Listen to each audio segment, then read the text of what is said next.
안녕하세요, 신작가입니다. 일본 맥도날드에서 신제품이 출시됐습니다. 간장 맛으로 양념한 라이스 버거입니다.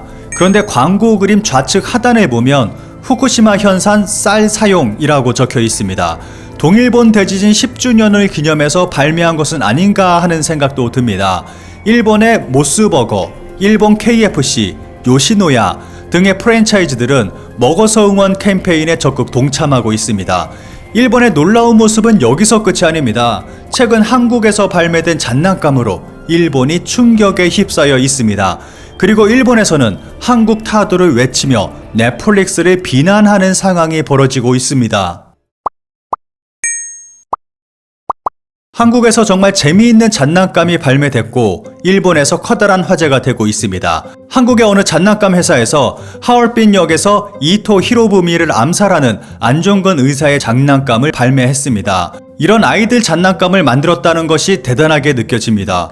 이 회사에서는 독립군이라는 시리즈로 장난감을 발매하고 있습니다.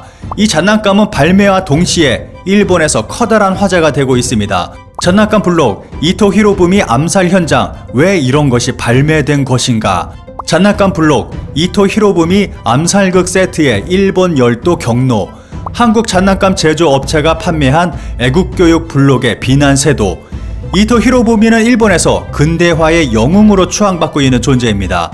그리고 그런 이토 히로부미를 암살한 안중근 의사는 일본에서 테러리스트로 분류되고 있습니다. 이런 이토 히로부미를 암살하는 장면의 장난감을 발매한 것에 일본인들은 매우 불쾌감을 드러내고 있습니다. 굉장히 많은 관련 기사들이 쏟아지고 있고 일본에서 반응이 뜨겁습니다. 기사에 달린 댓글을 짧게 살펴보겠습니다. 댓글마다 추천수가 엄청납니다. SNS에서 이토 히로부미 암살극 세트 외에 일본군 항복 사투극 세트도 있었다. 친일파 묘법과 마찬가지로 이상하다고 밖에 볼 수 없다. 반일 교육이 사라질 때까지 일한 관계 정상화는 어려울 것이다. 역시 국교 단절을 하고 잠시 거리를 두는 것이 서로에게 도움이 된다고 생각한다. 장난감을 가지고 이런 것을 한다는 것은 유아 때부터 교육의 일환으로 일본과의 미래는 생각조차 없다는 것이군요. 이 장난감이 나오지 않아도 그것은 알고 있었습니다. 그럼 일본에 접근하지 말아주세요. 아니, 정말 해서 좋은 것과 나쁜 것의 구별이 안 되는 걸까요? 이미 이 나라는 내려다보고 있다고 생각했는데 아직 아래가 있었나 하고 느끼고 있습니다. 테러리스트가 장난감이 되다니 역사 왜곡 교육이 잘 돼 있다. 어떻게 해서든 반일을 스며들게 하려는 나라와의 교류가 있어서 좋은 것인지 일본 정부도 생각해 주었으면 한다.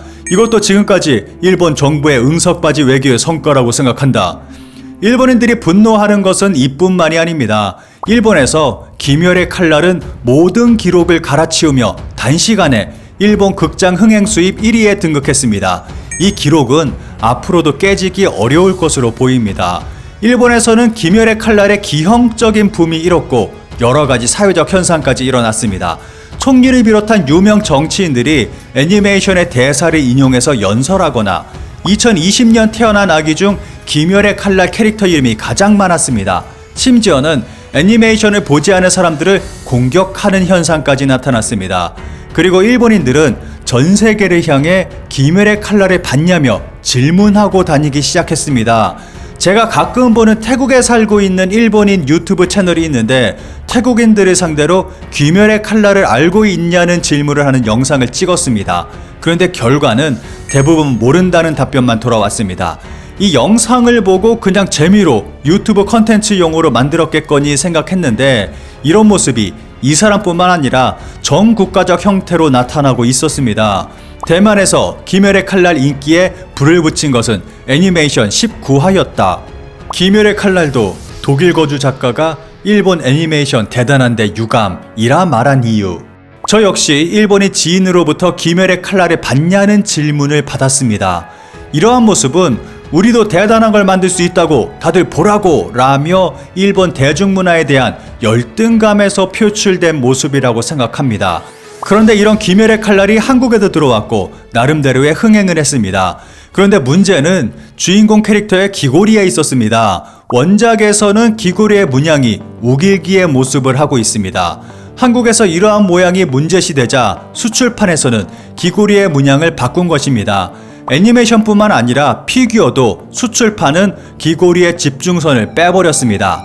이것 때문에 일본에서는 큰 논란이 일었습니다. 한국의 반일로 인해서 작품이 훼손됐다며 한국을 비난하는 목소리가 커졌던 것입니다. 그런데 이 비난이 이제는 넷플릭스를 향하고 있습니다. 한국에서 TV판 귀멸의 칼날이 넷플릭스를 통해서 공개됐습니다. 그런데 넷플릭스 TV판에서도 주인공 캐릭터의 귀고리 모양이 바뀌어서 공개된 것입니다. 이에 일본인들의 비난은 넷플릭스를 향하고 있습니다. 한국 귀멸의 칼날 우길기 비난, 넷플릭스 탄지로 귀걸이 수정의 기회주의.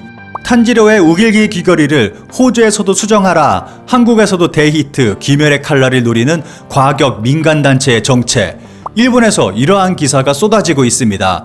한국에서 공개된 넷플릭스 및 한국 저작권자의 홍보 유튜브 영상이 내려간 일이 있었는데 일본 네티즌들은 우길기 때문에 삭제됐다고 주장하고 있습니다. 그러면서 이들이 주목하고 있는 단체가 방크입니다. 방크가 넷플릭스 측에 우길기 문제를 항의한 것을 들어 방크가 공격의 대상이 되고 있습니다. 이번 넷플릭스 TV판 귀멸의 칼날에 대한 일본 네티즌들의 반응을 짧게 살펴보겠습니다. 기사마다 달린 댓글의 수를 통해서 일본에서 얼마나 큰 관심을 가지고 있는지 알 수 있습니다. 그리고 댓글마다 추천수가 엄청납니다. 로스앤젤레스에서도 유사한 문제가 발생했습니다. 몇 년 전 코리아타운에 있는 로버트 F 케네디 커뮤니티 스쿨 외벽에 우길기를 떠오르게 하는 빅 반사형 벽화가 그려졌습니다. 한인단체가 벽화를 철거하자는 항의 운동을 벌이자 로스앤젤레스 통일학구는 철거를 결정했지만 같은 학교 외벽에 로버트 F 케네디의 초상화를 그린 예술가가 철거를 반대. 케네디는 표현의 자유를 존중하고 정치적 의도에 의해 예술이 파괴되는 것을 반대했다는 이유입니다. 결국 문제의 벽화를 그린 예술가는 한국 커뮤니티 사람들과 대화하고 작품에 수정을 가함으로써 양측은 타협점을 찾았습니다.